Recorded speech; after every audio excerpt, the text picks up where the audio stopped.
Bonjour et bienvenue dans cette vidéo flash dans laquelle nous allons voir ensemble la différence entre un élément chimique et un atome. Commençons par la notion d'élément chimique. Il s'agit de l'ensemble des atomes ou des ions dont les noyaux possèdent le même nombre de protons. Ainsi, un élément chimique est caractérisé par son numéro atomique, noté Z, mais aussi par son symbole. Tous les éléments chimiques connus à ce jour sont regroupés dans la classification ou dans le tableau périodique des éléments. Voyons maintenant quelques exemples d'éléments chimiques. Rappelez-vous que de manière générale, il est représenté par son symbole, noté ici X, son numéro atomique et évidemment par son nom. On peut citer comme élément chimique l'élément hydrogène, dont le numéro atomique est égal à 1, l'élément carbone, l'élément azote ou encore l'élément oxygène. Définissons maintenant ce qu'est un atome.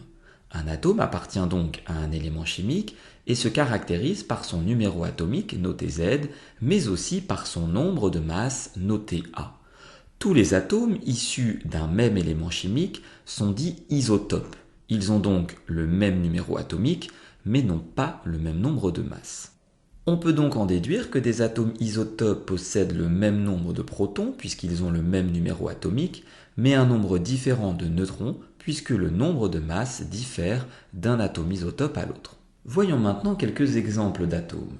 De manière générale, ils sont donc définis par leur symbole, noté ici grand X, leur numéro atomique noté Z et leur nombre de masses noté A.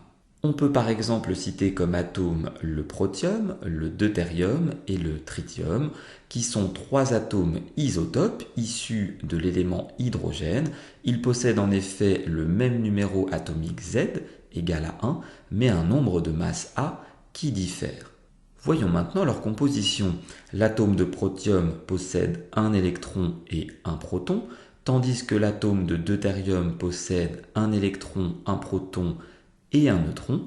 Enfin, l'atome de tritium possède un électron, un proton et deux neutrons. J'espère que cette vidéo a été claire. N'hésitez pas à vous abonner à ma chaîne YouTube et je vous dis à très bientôt pour de nouvelles vidéos.